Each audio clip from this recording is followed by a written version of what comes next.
470वीं rank के साथ किशनगढ़ की ऋतु यादव ने यूपीएससी परीक्षा उत्तीर्ण की। थारी छोरी बड़ी होगी है, अब व्याव की तैयारी करो। अबार पढ़ाई कर रही है, पढ़ लिख कर अफसर थोड़ी बन जासी, फिर लड़का कोनी मिलसी। रिश्तेदारों के इस ताने ने ऋतु यादव पर इतना असर डाला कि उसने अपने पापा से कहा कि 2-3 साल दे दो, अफसर बनकर ही दिखाऊंगा। कम पढ़े लिखे पिता ने दूसरों की सलाह के बजाय अपनी बेटी ऋतु की बात मानी और उसका पूरा साथ दिया। मंगलवार को जारी हुए यूपीएससी सिविल सर्विसेज परीक्षा 2023 के परिणाम में ऋतु चयनित हुई। उसकी 470वीं रैंक आई। ऋतु की मां राजू देवी पिता कालूराम यादव ने बताया कि बेटी पास हुई तो तपस्या का फल मिला। किशनगढ़ की कृष्णापुरी में राम मंदिर के पास रहने वाली ऋतु यादव वर्तमान में पाली के राजकीय महिला महाविद्यालय में हिंदी की व्याख्याता है। बीते 6 साल में ऋतु का 10 परीक्षाओं में सिलेक्शन हो चुका है, लेकिन उसने अधिकांश नौकरियां ज्वाइन नहीं की क्योंकि वह शुरू से अफसर बनना चाहती थी। 2020 की शुरुआत में ऋतु ने पटवारी की परीक्षा की तैयारी शुरू की थी। उसका सिलेक्शन हुआ, लेकिन ट्रेनिंग के दौरान ही वह व्याख्याता बन गई। अजमेर में कोचिंग आने जाने के दौरान जब कलेक्ट्रेट के सामने से आती जाती तो वहां अंदर बाहर आते जाते काफिले को देख वह उत्साहित हो जाती। एक दिन ऋतु सुबह सुबह कोचिंग जाने के बजाय आई। कलेक्ट्रेट पहुंच गई। यहां वह जिला कलेक्टर विश्वमोहन शर्मा से मिली। उन्होंने आईएएस परीक्षा का पूरा प्रोसेस बताया, दिल्ली में तैयारी के बारे में भी बताया। यहीं से उसके आईएएस अफसर बनने के लिए यूपीएससी परीक्षा पास करने की लगन लगी। उन्होंने उसे स्मार्टफोन लेकर वीडियो से जरिए पढ़ने की भी सीख दी। ऋतु के अनुसार उस समय उसके पास स्मार्टफोन भी नहीं था। घर की स्थिति भी बहुत ज्यादा अच्छी नहीं थी, इसलिए घर वालों से स्मार्टफोन दिलाने की कहने में भी झिझक थी। बाद में लॉकडाउन लग गया, इसके चलते घर से तैयारी करके पटवारी 2022, आरपीएससी कॉलेज व्याख्याता, आरएएस 2021 की भर्ती सहित 10 परीक्षा में उसका सिलेक्शन हुआ।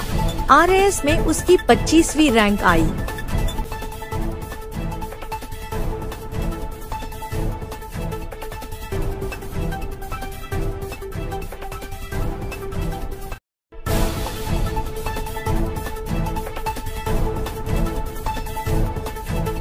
तहसील से बिलोंग करती हूँ और मैंने काफ़ी एग्ज़ाम क्रैक किए हैं। लगभग 11 नौकरियाँ छोड़ी हैं मैंने, और 11वीं जो अभी यूपीएससी आप ही के सामने है।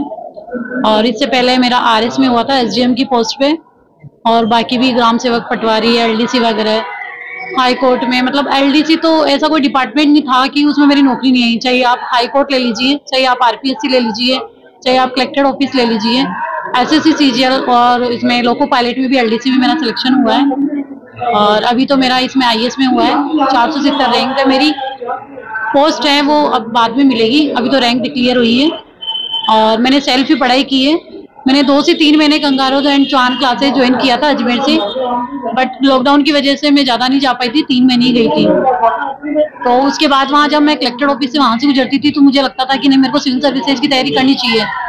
तो मैंने की, और जो कलेक्टर थे सर, उनका नाम याद नहीं आ रहा, तो उन्होंने मेरे को बताया कि ऐसे ऐसे प्रिपरेशन करनी चाहिए, ऐसे ऐसे तैयारियां होती हैं, आप ऐसे स्टडी मटेरियल लीजिए और जो स्कूल की बुक्स वगैरह है वो पढ़िए। तो मैंने वो बुक्स वगैरह पढ़ी, तो मैंने अपने वैसे कॉन्सेप्ट क्लियर किए।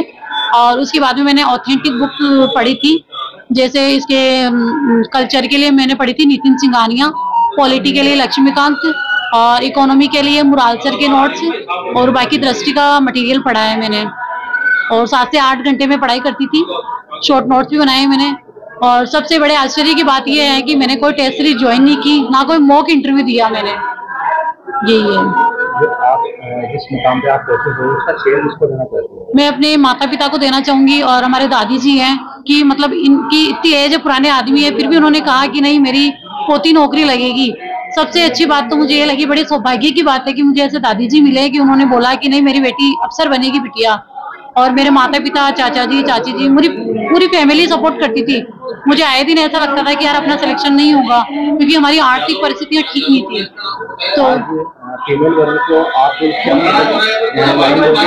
आगे भी खड़े हो। मैं यही देना चाहती हूँ कि किशनगढ़ एक छोटी सी तहसील है, तो यहाँ लड़कियों के बारे में ही बोला जाता है कि लड़कियों की शादी कर दो, 20 साल 21 साल एज हो गई, बेसो लड़का नहीं मिलेगा, ऐसा होगा वैसा होगा।